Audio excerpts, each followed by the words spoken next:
Buenas tardes. Good afternoon, Señor Presidente Barack Obama. Mr. President Barack Obama.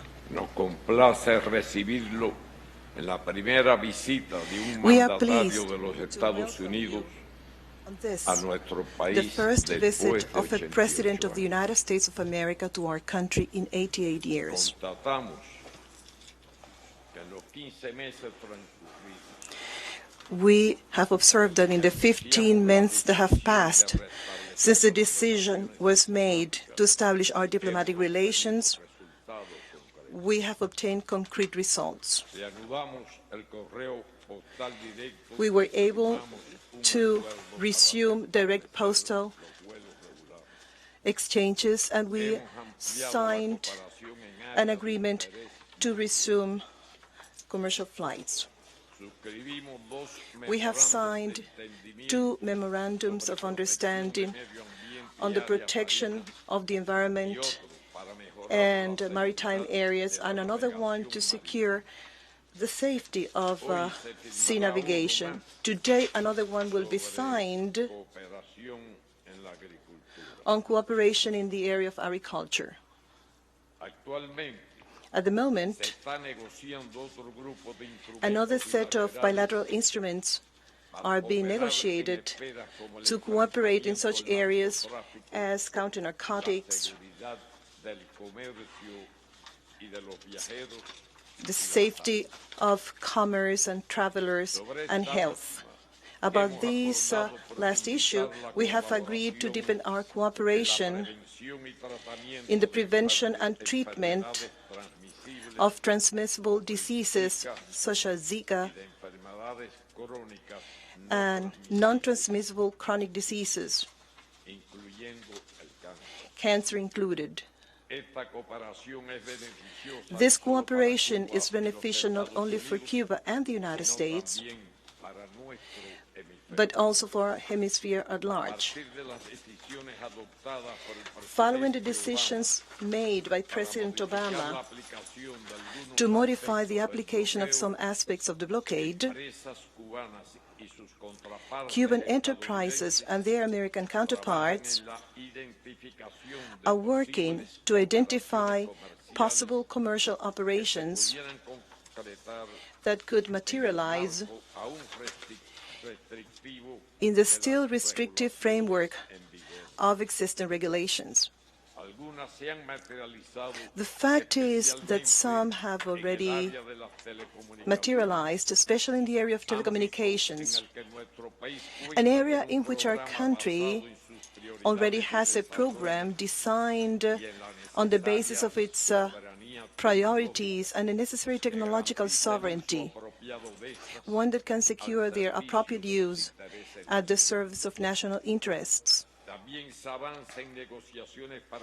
Progress has also been made toward the acquisition of medicines, medical materiel, and equipment for power generation and environmental protection, these among others. Much more could be done if the U.S. blockade were lifted. We recognize the position of President Obama and his administration against the blockade and his repeated appeals to Congress to have it removed.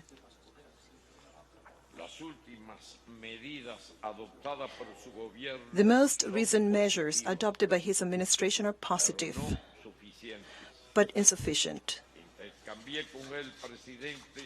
I have the opportunity to discuss with the President other steps that we think could be taken in order to remove restrictions that remain in force and make a significant contribution to the debunking of the blockade. This is essential because the blockade remains in force and because it contains discouraging elements and intimidating effects and extraterritorial outreach. I put forward to the President some examples on this, showing their negative consequences for both Cuba and other countries. The blockade stands as the most important obstacle to our economic development and the well-being of the Cuban people. That's why its removal will be of the essence to normalize bilateral relations. And actually, it will also bring benefits to the Cuban emigres who wish the best for their families and their country. In order to move forward towards normalization, it will also be necessary to return the territory illegally occupied by Guantánamo Naval Base. Since they stand as the two main obstacles, these issues were again dealt with in the editorial ran on March 9 by the official newspaper of the Communist Party of Cuba. And again, only 4 days ago, in the press conference offered by our Foreign Minister Bruno Rodriguez, both pieces extensively reported by the media. Other policies should also be abolished for normal relations to develop between the United States and Cuba. No one should intend to have the Cuban people renounce the destiny it shows in freedom and sovereignty, the same for which it has made enormous sacrifices. We also discussed international issues, particularly those that could have an impact on regional peace and stability.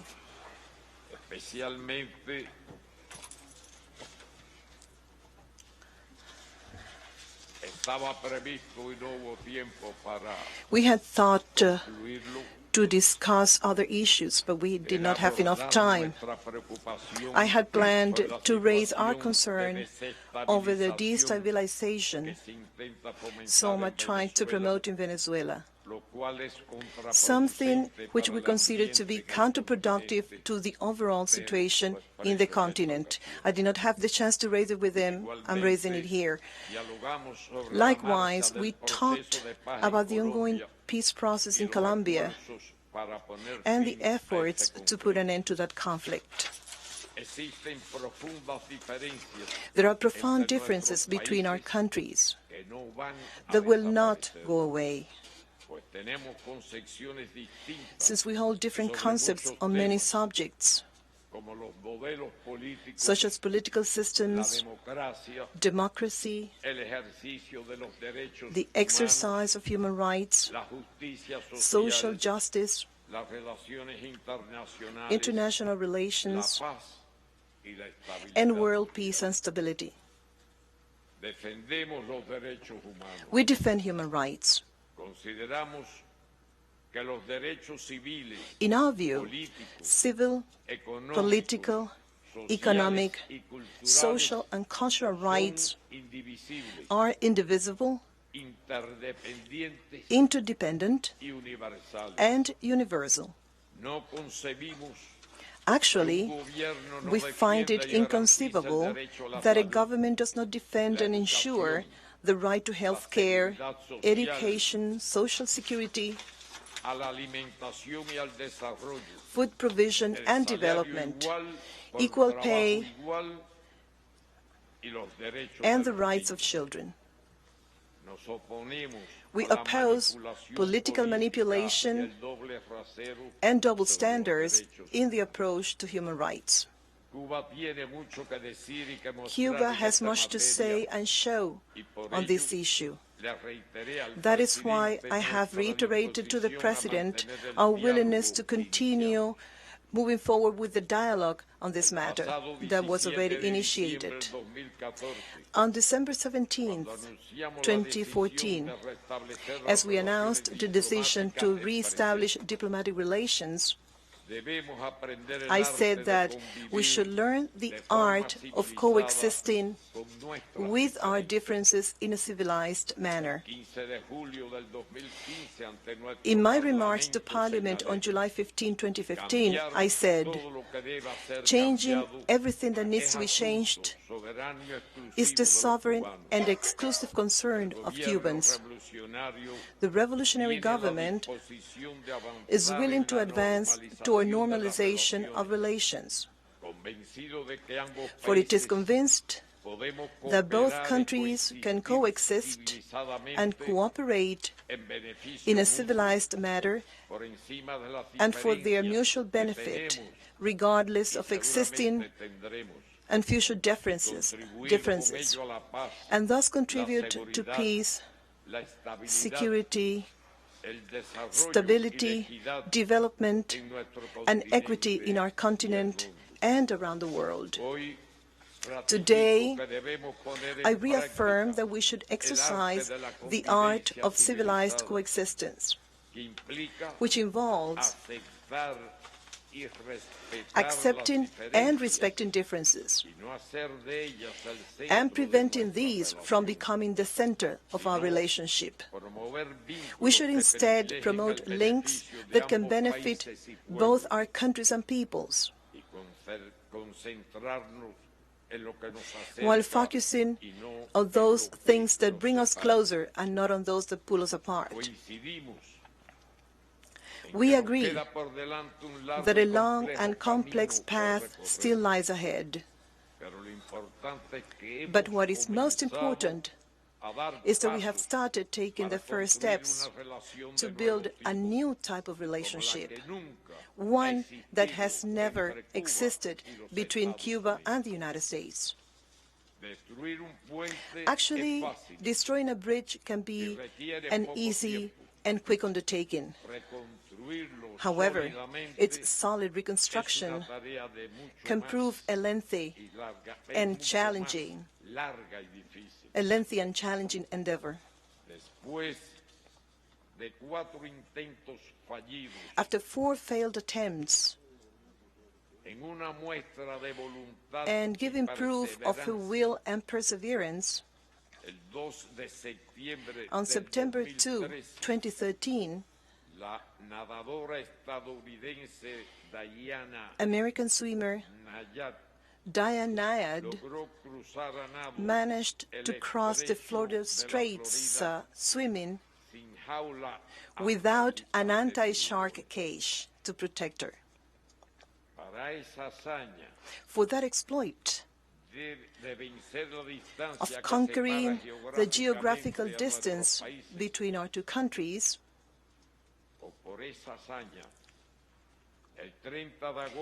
it was for that exploit that on August 30th, 2014, as the national anthems of Cuba and the United States were played, she was presented with the Order of Sport Merits, a decoration awarded by the State Council. Such feat carries a powerful message, one that should serve as an example to our bilateral relations, for it confirms that if she could do it, then we can do it too. To President Obama, I reiterate our appreciation for his visit and the willingness of the government of Cuba to continue moving forward in the forthcoming months for the well-being of our peoples and countries. Thank you very much.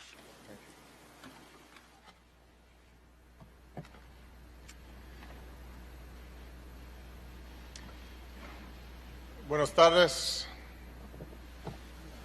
President Castro, to you, the Cuban government, and the Cuban people. Thank you for the welcome that you've extended to me, to my family, and to my delegation. For more than half a century, the sight of a U.S. president here in Havana would have been unimaginable. But this is a new day. Es un nuevo día between our two countries. With your indulgence, Mr. President, I want to go just briefly off topic because during this weekend I received news that one of our outstanding United States Armed Service members, Marine Staff Sergeant Louis F. Carden of Temecula, California, was killed in northern Iraq as we assisted the Iraqi government in dealing with ISIL, the terrorist organization there. And I just wanted to give my thoughts and prayers to the family there and those who've been injured. It's a reminder that even as we embark on this historic visit, there are U.S. armed service members who are sacrificing each and every day on behalf of our freedom and our safety. So I'm grateful to them. My wife Michelle and I brought our daughters. And by the way, they don't always want to go with us. They're teenagers now. They have friends at home and they have things to do, but they wanted to come to Cuba because they understood and we wanted to show them the beauty of Cuba and its people. We were moved by the Cubans who received us yesterday, smiling and waving as we drove in from the airport. We were grateful for the opportunity to experience Old Havana and some excellent Cuban food. Our visit to the cathedral was a reminder of the values that we share, the deep faith that sustains so many Cubans and Americans, and it also gave me an opportunity to express my gratitude to Cardinal Ortega, who, along with His Holiness Pope Francis, did so much to support the improved relations between our governments. This morning I was honored to pay tribute to Jose Marti, not only his role in Cuban independence, but the profound words that he wrote and spoke in support of liberty and freedom everywhere. I bring with me the greetings and the friendship of the American people. In fact, I'm joined on this trip by nearly 40 members of Congress, Democrats and Republicans. This is the largest such delegation of my presidency, and it indicates the excitement and interest in America about the process that we've undertaken. These members of Congress recognize that our new relationship with the Cuban people is in the interest of both nations. I'm also joined by some of America's top business leaders and entrepreneurs because we're ready to pursue more commercial ties which create jobs and opportunity for Cubans and Americans alike. And I'm especially pleased that I'm joined on this trip by so many Cuban Americans. For them and for the more than 2 million proud Cuban Americans across the United States, this is a moment filled with great emotion. Ever since we made it easier to travel between our countries, more Cuban Americans are coming home. And for many, this is a time of new hope for the future. So, President Castro, I want to thank you for the courtesy and the spirit of openness that you've shown during our talks. At our meeting in Panama last year, you said that we're willing to discuss every issue and everything's on the table. So with your understanding, my statement will be a little longer than usual.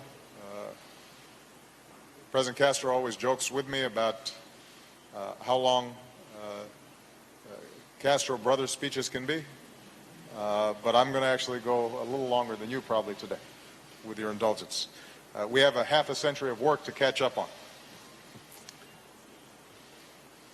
Our growing engagement with Cuba is guided by one overarching goal: advancing the mutual interests of our two countries, including improving the lives of our people, both Cubans and Americans. That's why I'm here. I've said consistently, after more than 5 very difficult decades, the relationship between our governments will not be transformed overnight. We continue, as President Castro indicated, to have some very serious differences, including on democracy and human rights. And President Castro and I have had very frank and candid conversations on these subjects. The United States recognizes progress that Cuba has made as a nation, its enormous achievements in education and in healthcare. And perhaps most importantly, I affirm that Cuba's destiny will not be decided by the United States or any other nation. Cuba is sovereign and rightly has great pride, and the future of Cuba will be decided by Cubans, not by anybody else. At the same time, as we do wherever we go around the world, I made it clear that the United States will continue to speak up on behalf of democracy, including the right of the Cuban people to decide their own future. We'll speak out on behalf of universal human rights, including freedom of speech and assembly and religion. Indeed, I look forward to meeting with and hearing from Cuban civil society leaders tomorrow. But, as you heard, President Castro has also addressed what he views as shortcomings in the United States around basic needs for people and poverty and inequality and race relations. And we welcome that constructive dialogue as well, because we believe that when we share our deepest beliefs and ideas with an attitude of mutual respect, that we can both learn and make the lives of our people better. Now, part of normalizing relations means that we discuss these differences directly. So I'm very pleased that we've agreed to hold our next U.S.-Cuba human rights dialogue here in Havana this year.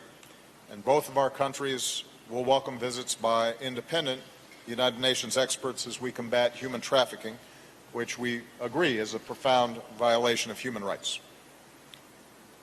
Even as we discuss these differences, we share a belief that we can continue to make progress in those areas that we have in common. President Castro, you said in Panama that we might disagree on something today on which we would agree tomorrow. And that's certainly been the case over the past 15 months and the days leading up to this visit. And today I can report that we continue to move forward on many fronts when it comes to normalizing relations. We're moving ahead with more opportunities for Americans to travel to Cuba and interact with the Cuban people. Over the past year, the number of Americans coming here has surged. Last week, we gave approval for individual Americans to come here for educational travel. U.S. airlines will begin direct commercial flights this year. With last week's port security announcement, we've removed the last major hurdle to resuming cruises and ferry service, all of which will mean even more Americans visiting Cuba in the years ahead and appreciating the incredible history and culture of the Cuban people. We're moving ahead with more trade. With only 90 miles between us, we're natural trading partners. Other steps we took last week, allowing the U.S. dollar to be used more widely with Cuba, giving Cubans more access to the dollar in international transactions, and allowing Cubans in the U.S. to earn salaries. These things will do more to create opportunities for trade and joint ventures. We welcome Cuba's important announcement that it plans to end the 10% penalty on dollar conversions here, which will open the door to more travel and more commerce. And these steps show that we're opening up to one another. With this visit, we've agreed to deepen our cooperation on agriculture to support our farmers and our ranchers. This afternoon, I'll highlight some of the new commercial deals being announced by major U.S. companies.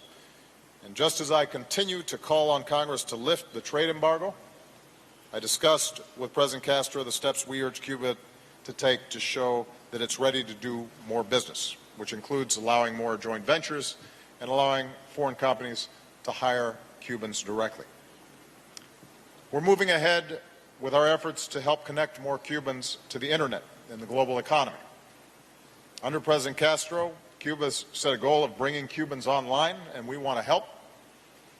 At this afternoon's entrepreneurship event, I'll discuss additional steps we're taking to help more Cubans learn, innovate, and do business online, because in the 21st century, countries cannot be successful unless their citizens have access to the Internet. We're moving ahead with more educational exchanges.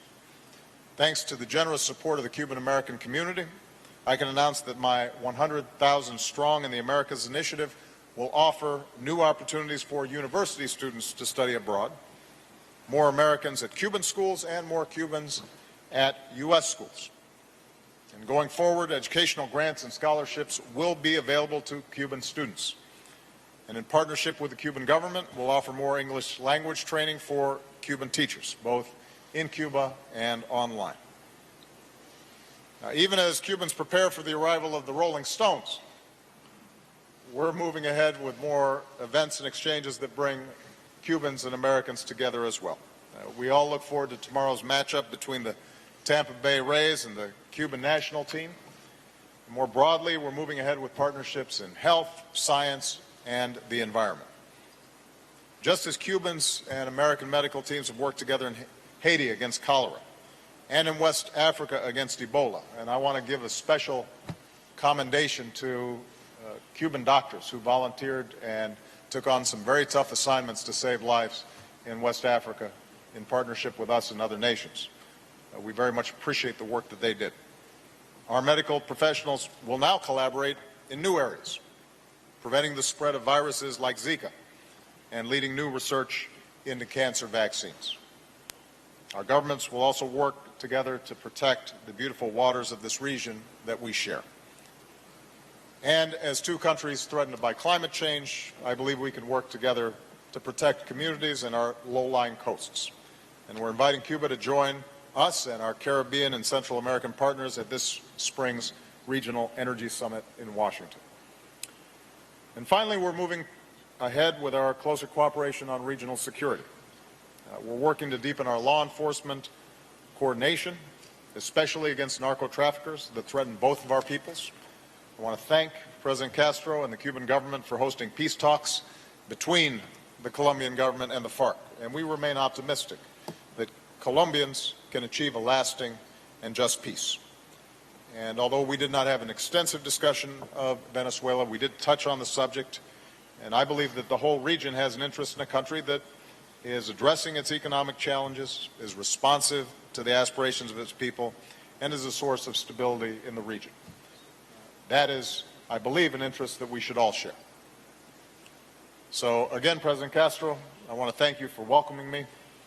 I think it's fair to say that the United States and Cuba are now engaged across more areas than any time during my lifetime. And with every passing day, more Americans are coming to Cuba, more U.S. businesses and schools and faith groups are working to forge new partnerships with the Cuban people. More Cubans are benefiting from the opportunities that this travel and trade bring. As you indicated, the road ahead will not be easy. Fortunately, we don't have to swim with sharks in order to achieve the goals that you and I have set forth. As you say here in Cuba, echar para delante. Despite the difficulties, we will continue to move forward. We're focused on the future, and I'm absolutely confident that if we stay on this course, we can deliver a better and brighter future for both the Cuban people and the American people. So, muchas gracias. Thank you very much. Pasamos ahora a una breve sesión. We now will have a short Q&A session, so I kindly ask the hacer uso de journalists to los identify micrófonos themselves ubicados en and la use sala. the mics. Una primera pregunta al presidente A Barack first Obama. question for President Barack Obama.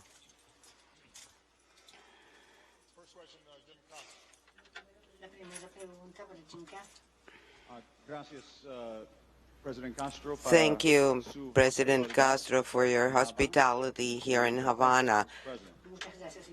In your meeting with President Castro, what did you use to urge him to pursue democratic reforms and expand human rights here in Cuba? Will you invite President Castro to the White House? We know he's been to New York. And why did you not meet with Fidel Castro? And President Castro, mi padre es cubano. My father is Cuban. He left for the United States when he was very young. My father is States when he was young. Ve una dirección nueva. This is a new democratic direction for your country. Democratic direction for your country. Y, por favor, señor. And please, sir, why do you have Cuban political prisoners? Why do you have, and why don't you release them? And another last question. Who do you prefer, Hillary Clinton or Donald Trump? Thank you.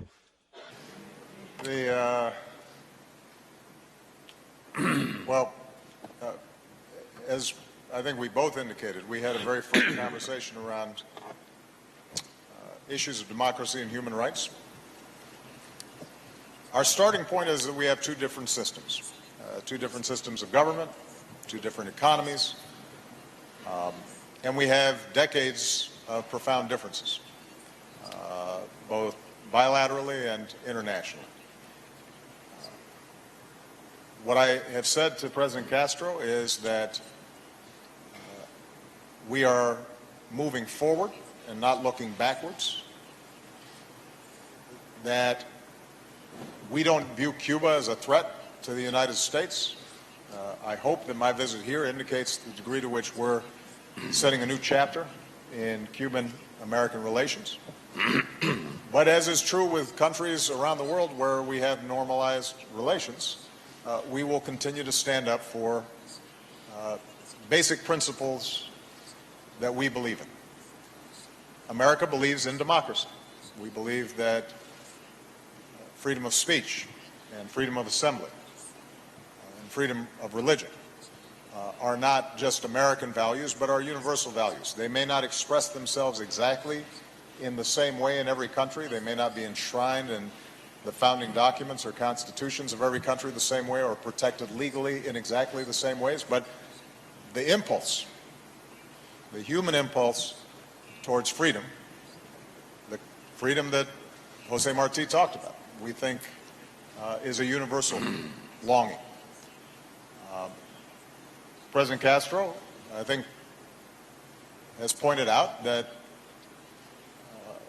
in his view, making sure that everybody's getting a decent education or health care, has basic security in old age, that those things are human rights as well.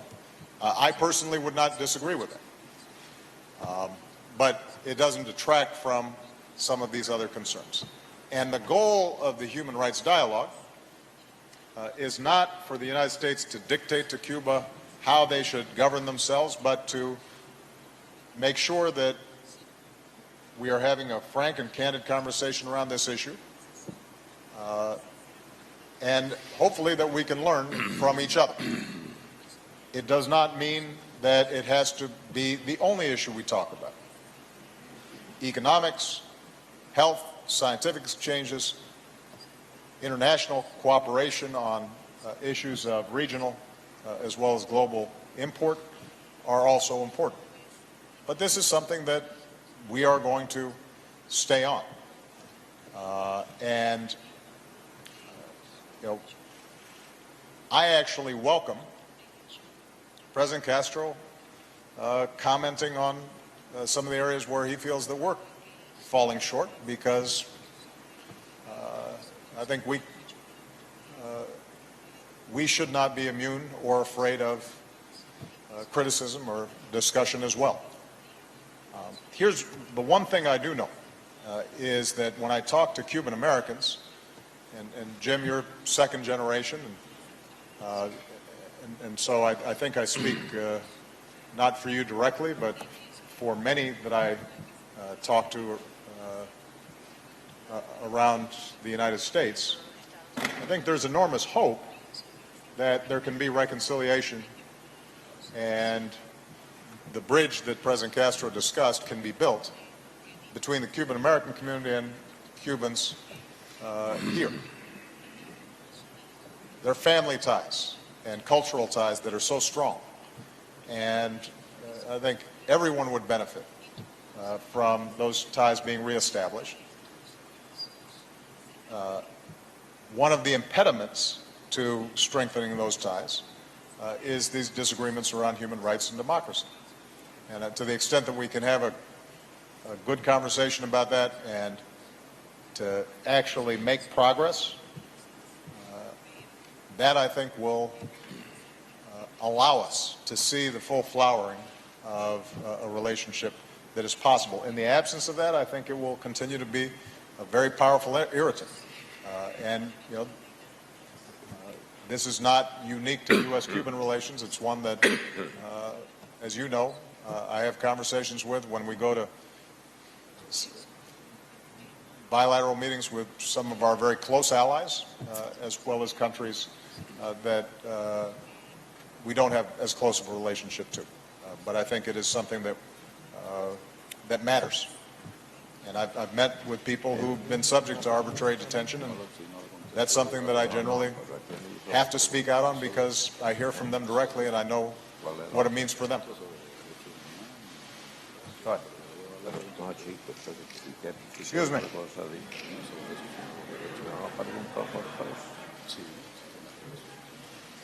Yeah? Yeah, what? Estaba preguntando. I was asking if if his question was directed to me or to President Obama. You talked about you talked about political prisoners. And Trump and Hillary. ¿A quién? ¿A él o a mí? For him or for me? Para su, señor Presidente Castro. ¿Qué dijo? For you, President Castro, what did you say about political prisoners? Can you repeat that question about political prisoners? Si hay presos. Did you ask if we had political prisoners? Did you ask if we had political prisoners? I wanted to know if you have Cuban political prisoners and why you don't release them. Well, give me a list of the political prisoners and I will release them immediately. Just mention a list. What political prisoners? Give me a name or names. Or when after this meeting is over, you can give me a list of political prisoners. And if we have those political prisoners, they will really be released before tonight ends. And what about your preference for... Saludos para el presidente Obama y My greetings for President Obama. Well, I cannot vote in the United States.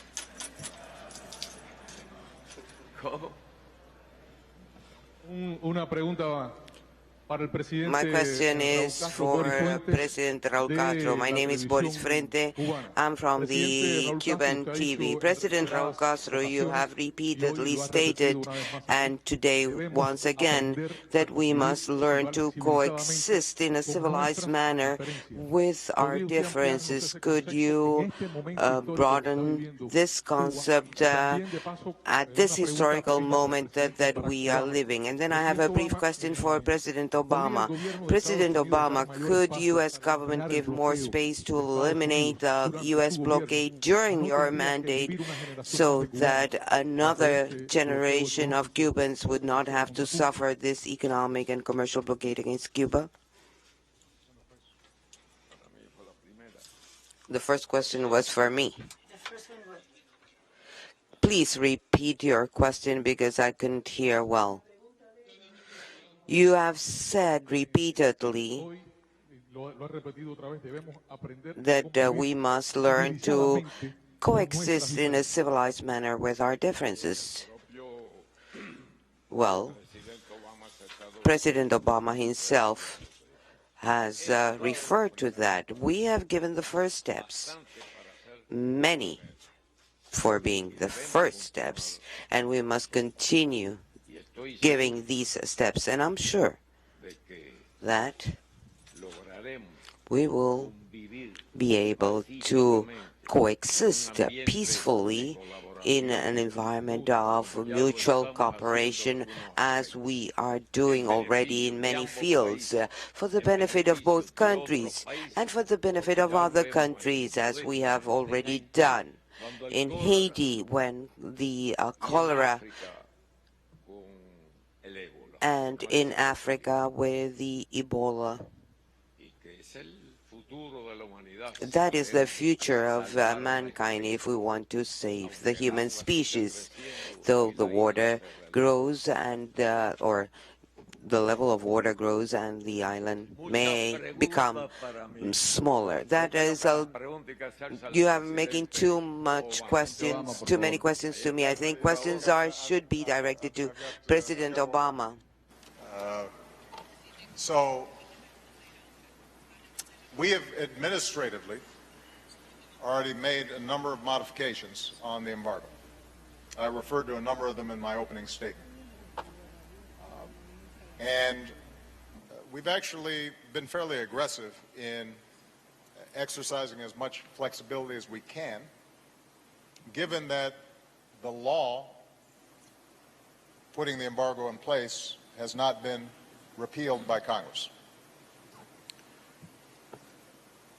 There may be some technical aspects of the embargo that we can still make adjustments on, depending on problems as they arise. So, for example, the issue around the dollar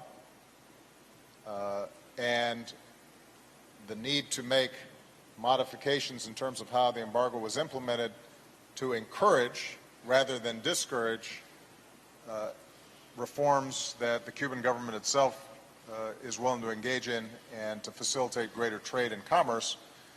That is something that grew out of the dialogue between our governments, and we have made appropriate adjustments to it.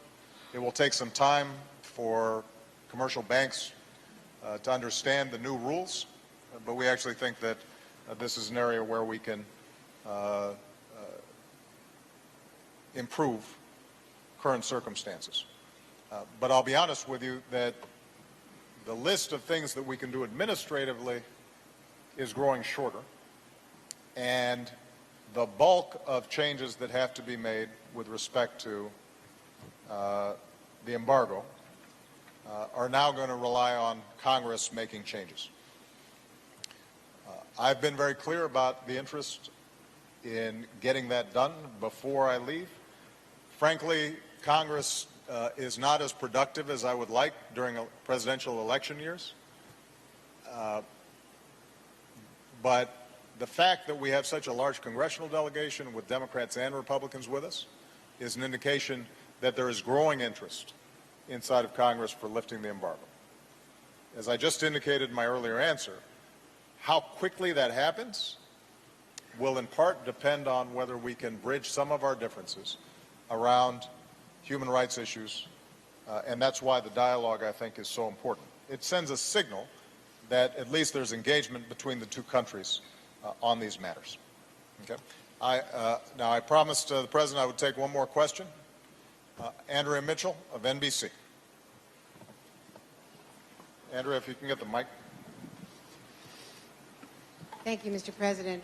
Do you feel after your meetings today that you have made enough progress to even accelerate the pace, and that the Cuban government is able to move quickly enough so that the changes that you have made through these technical adjustments to the embargo will be permanent, cannot be reversed by the next president?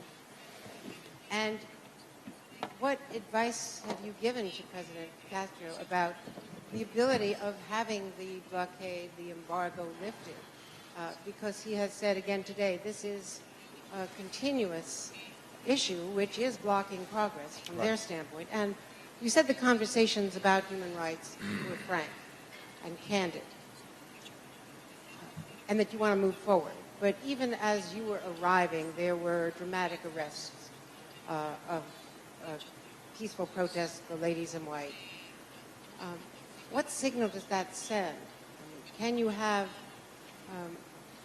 civilized coexistence at the same time you have such profound disagreements about the very definitions of what human rights means, as President Castro expressed today? And for President Castro, for many of us, it's remarkable to hear you speak about all of these subjects. Could you tell us what you see in the future? President Obama has 9 months remaining. You have said you would be stepping down in 2018. What is the future of our two countries, given the different definitions and the different interpretations of profound issues like democracy and human rights? Thank you. Well, Andrea, the embargo is going to end. When? I can't be entirely sure, but I believe it will end, and the path that we're on will continue beyond my administration. The reason is logic. The reason is that what we did for 50 years did not serve our interests or the interests of the Cuban people. And as I said when we made the announcement about normalization of relations, if you keep on doing something over and over again for 50 years and it doesn't work, it might make sense to try something new. And that's what we've done.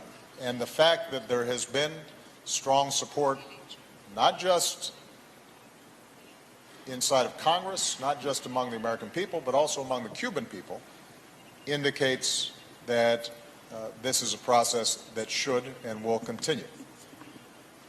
Having said that, lifting the embargo requires the votes of a majority in Congress and maybe even more than a majority in the Senate. And as I indicated to President Castro, two things I think will help accelerate the pace of bringing the embargo to an end. The first is, to the degree that we can take advantage of the existing changes that we've already made and we see progress, that will help to validate this change in policy. So, for example, we have said that it is no longer a restriction on U.S. companies to invest in helping to build internet and broadband infrastructure inside of Cuba. It is not against U.S. law, as it's been interpreted by the administration. If we start seeing those kinds of commercial deals taking place, and Cubans are benefiting from greater access to the internet, and when I go to the entrepreneurship meeting later this afternoon, I understand that we're going to meet some young Cubans who are already getting trained and are facile and using the internet and interested in startups. That builds a constituency for ending the embargo. If we build on the work that we're doing in agriculture, and you start seeing more U.S. farmers interacting with Cuban farmers, and there's more exports and imports, that builds a constituency, and the possibility of ending the embargo increases. So hopefully taking advantage of what we've already done will help. And the second area, which we've already discussed extensively, is the issue of human rights. People are still concerned about that inside of Cuba. Now, keep in mind, I've got fierce disagreements with the Chinese around human rights. I'll be going to Vietnam later this year. I have deep disagreements with them as well. When we first visited Burma, people questioned whether we should be traveling there because of long-standing human rights violations in our view. And the approach that I've taken has been that if I engage, frankly, clearly, stating what our beliefs are, but also being clear that we can't force change on any particular country. Ultimately, it has to come from within. Then that is going to be a more useful strategy than the same kinds of rigid disengagement that for 50 years did nothing. I guess ultimately what this comes down to, Andreas, I have faith in people. I think that if you meet Cubans here and Cubans meet Americans and they're meeting and talking and interacting and doing business together and going to school together and learning from each other, then they'll recognize people are people. And in that context, I believe that change will occur.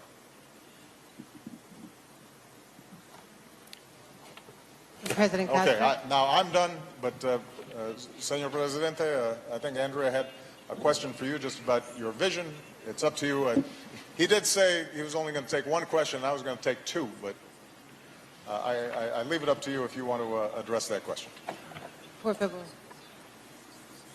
Andrea's, she's one of our most esteemed journalists in America, and I'm sure she'd appreciate just a short, brief answer. Andrea,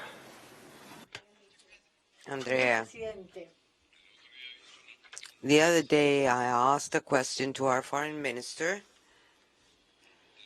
Andrea. But there is a program here to be fulfilled. I know that if I stay here, you'll make 500 questions.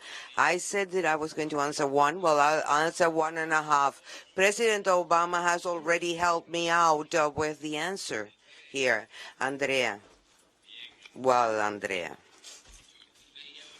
I was reading here something I think about human rights, but I'm going to make the question to you now. There are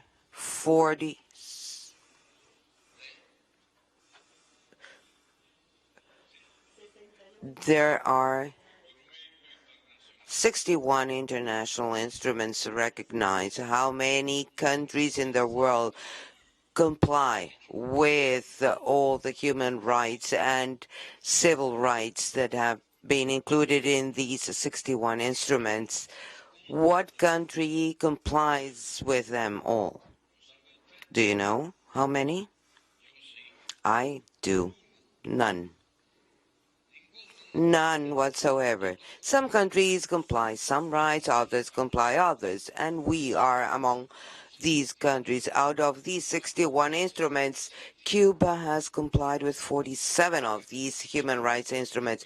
There are countries that may comply with more, those that comply with less. I think human rights issues should not be politicized. That is not correct. If that is the purpose, then we will stay the same way. Like, for example, for Cuba, that does not fulfill all the rights. Do you think there is any other more sacred right than the right to health, so that billions of children don't die just for the lack of a vaccine or a drug or a medicament? For example. Do you agree with the right to free education for all those born anywhere in the world or in any country? I think many countries don't think this is a human right. In Cuba, all children are born in a hospital and they are registered that same day. Because when mothers are in an advanced pregnancy, they go to hospitals days before, many days before delivery, so that all children are born in hospitals. It doesn't matter if they live in faraway places or in mountains or hills. We have many other rights. A right to health, the right to education. And this is my last example that I will mention. Do you think that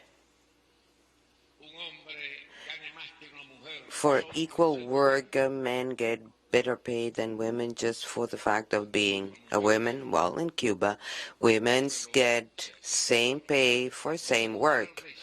I can give you many, many examples. So I don't think we cannot use the argument of human rights for political confrontation. That is not fair. It's not correct. I'm not saying that it's not honest. It's part of confrontations, of course.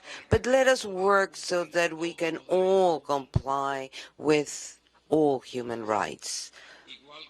It's like talking about prizes, and I'm going to end here because there is a commitment that we should end in time. It's not correct to ask me about political prisoners in general. Please give me the name of a political prisoner. And I think with this is enough. We have concluded. Thank you for your participation. A ver.